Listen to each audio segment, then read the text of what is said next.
When I was searching the article in one of my other videos where I talked about Femi-Nazi double standards, I came across this article called 9 Things Never to Say White Colleagues to White Colleagues. It's about diversity, and the first one is: you're a carpetbagger, or why is a white guy doing this? And a lot of times people talk about white people in the diversity industry are carpetbaggers, whatever that means. People involved for the money rather than the mission, and that's what it means. And you know, white men and white women can also be interested in diversity. It's not just a black thing or a Asian thing or Muslim thing. Second, you're not diverse. Diversity includes white people. Surprise, surprise. You know, white people, we can have different backgrounds, and we have. Some are gay, some are bisexual, some are heterosexual, you know, anything. Someone might have only one mother, one parent. Nobody has two mothers, but one parent. One of the parents could be, you know, both could be white people, but one could be from Europe and one from America, 2 different cultures. Could be adopted. Parents could be black and Asian or anything, basically. Number 3.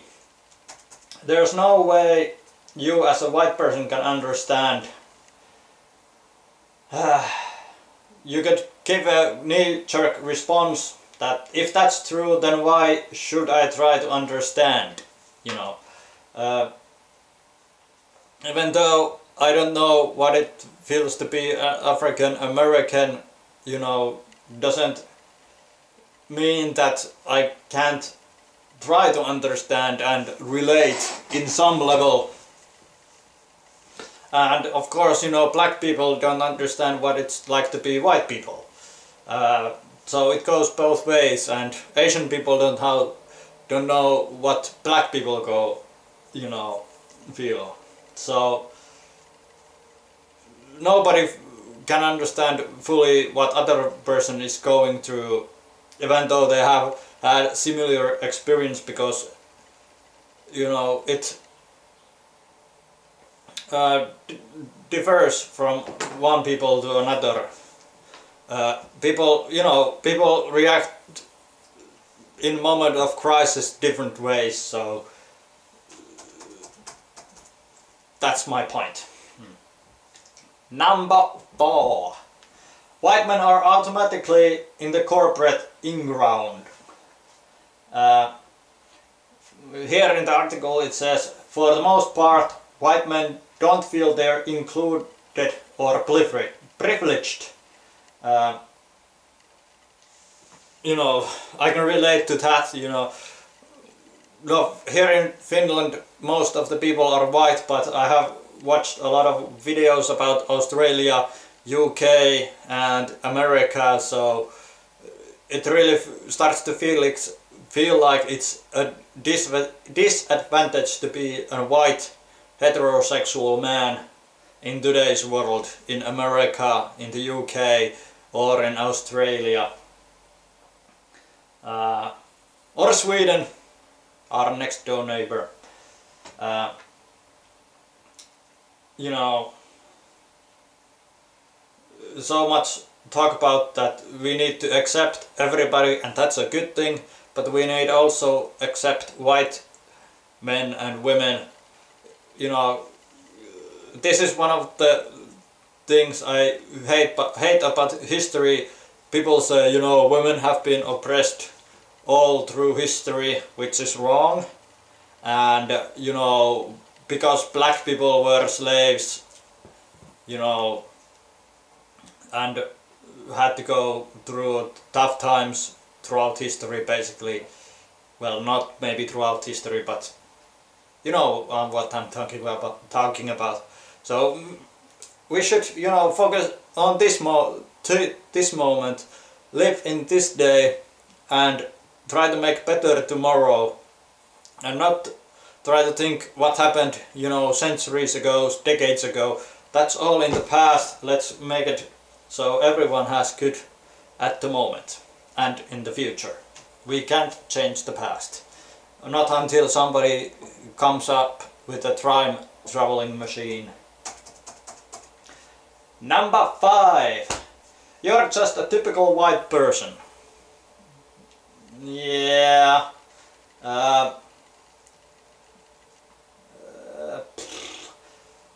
Do you like to me come and say to you that you're just a typical black person or Asian person? You're a black person, so you probably gonna beat me up, shoot me or rob me. You should be very good athletically. These are some of the stereotypes. Not all white men or women are the same, not even close. Number 6. You know, you're being racist.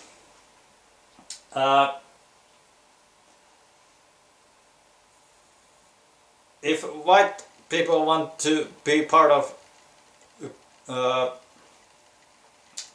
diversity groups and meetings, I think that shows that they are not racist.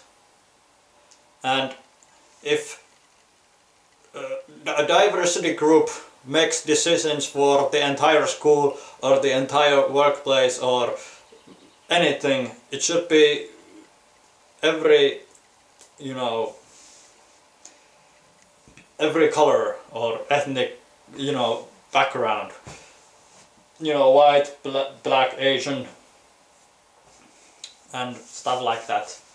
So everyone is included. Everyone can say their opinion in the matter, because I think that if there's only black and Asian people, so they might not think how it will affect white people, and they might be just like, you know, white people have always had the power, so we don't need to worry about them.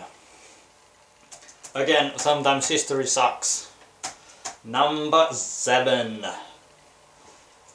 You talk about us when we are not around.